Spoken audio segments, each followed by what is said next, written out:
Денеска судот за човекови права ја објави пресудата, позитивна е. Како ќе ја искоментирате? Па, конечно еве вистината да излезе на виделина.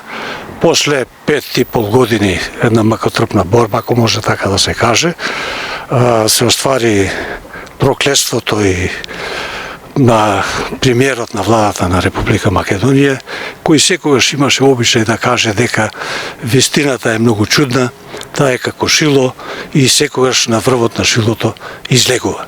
Еве, конечно, таа вистина и во мојот случај се оствари.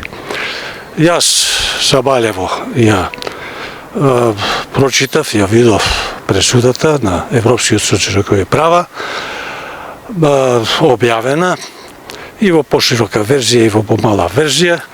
Од ова што можев до сега да го разберам, бидејќи си го знам самиот случај, со органите за лустрација во државата извршија груба повреда на Европската конвенција, особено во делот на член 6 во примената на лустрацијската постапка и особено во членот 8 од Европската конвенција, тоа е честа угледот на мојата чест и угледот.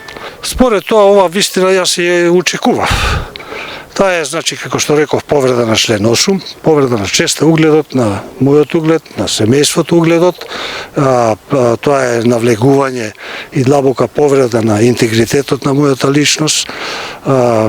Според тоа, доволна сатисфакција мене ми е пресудата донесе во таа смисла, што ова црно петно, што ми беше нанесено, е отстрането. Што се однесува за сатисфакцијата, има една мала сатисфакција од 4-5 хиляди, 5-6 хиляди, но мене тоа не ми, финансискиот дел не ми представува никаква сатисфакција. Сатисфакцијата е во отстранувањето на неправдата. Отстранувањето на неправдата.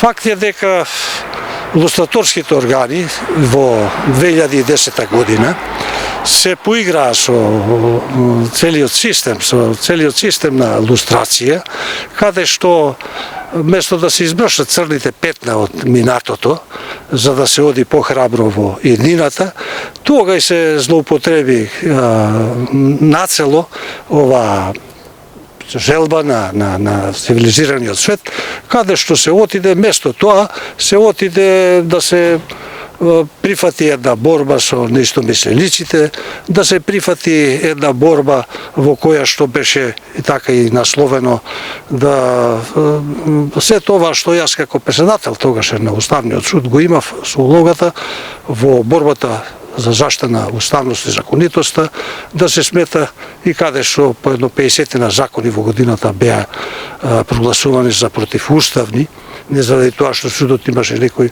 играт према ова, туку затоа што се бореше за заштита на уставноста.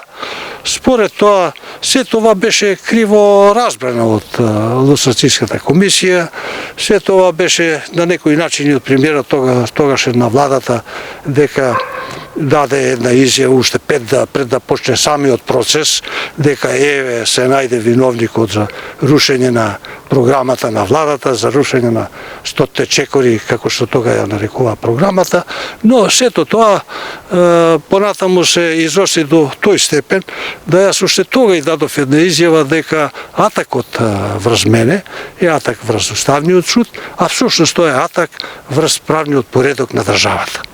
За жал, тоа се оствари, тоа беше констатирано и во документите на Европската комисија и во документите на Стејт департментот, дека овој процес не води кон добро, требаше уште тога и да се извлечат соодветни заклучоци и да не се прават грешки, меѓутоа продолжи овој процес со моето лустрирање, јас бев во крајна линија, минувајќи ги овие инстанции во судството, разрешен од страна на собранието, исто така противуставно разрешен, каде што човекот, дури судијата кој што во Врховниот суд ја имаше улогата на реферирање по предметот, за во рок од 2 дена по моето разрешување дојде на таа функција.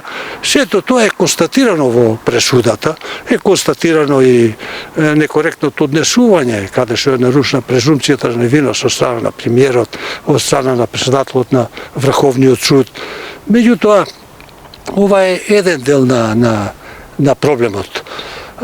Уште поголемиот дел на проблемот е што ова борба беше, јас и тога реков дека е борба против поредокот, што таа борба и понатаму ова власт, ова врховска продолжи да ја негува, и ден денес упорно се бори за задржување на власта.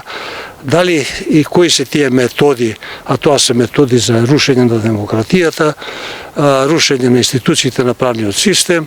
Јас преку оваа пресуда и преку борбата што ја има во тој делот до донесувањето на пресудата, дадов еден мал придонес во враќањето на довербата во институциите на системот, пред се можда за жал со помош на меѓународните институции, кога веќе дома тоа не успеав кај нашите органи, но сепак еве во крајна линија тој процес на лустрација веќе е укинат со самиот закон. Последиците, еве, мојата првична пресуда, бидејќи и прв бев прогласен за соработник со тајните служби, замислите затоа што во 64-та година, кога сум имал 17 години, сум правел некоја организација за Обединета Македонија, и тоа после се искористи како повод да станам ја непријател на државата, на тој систем, па и во сегашниот систем. Со други зборови дека, еве, се дојде на крајна линија до победа на вистината, до враќање на вербата во демократијата, да очекуваме дека овој случај, иако е веќе закаснето, бидејќи во неколку случаеви исто така има. Сепак значи еден почеток на рушење на еден процес. Сигурно. Али има веќе неколку случаеви што се веќе најавени во Страсбург, веќе кои што исто така поднеле такви апликации, и со сигурност е моето очекување дека и они ќе ги добијат тие процеси, и дека на некој начин ја компрометиравме, иако млада државата, меѓутоа изгледа дека не ќе можевме нешто по-солидно да очекуваме од тој естабилишмент. Да очекуваме дека сонцето зимско-пролетно ќе изе и кај нас. Мене денес, како што на некој начин ми изгледа во позитивна смисла, да очекуваме дека така и општеството ќе оди понапред.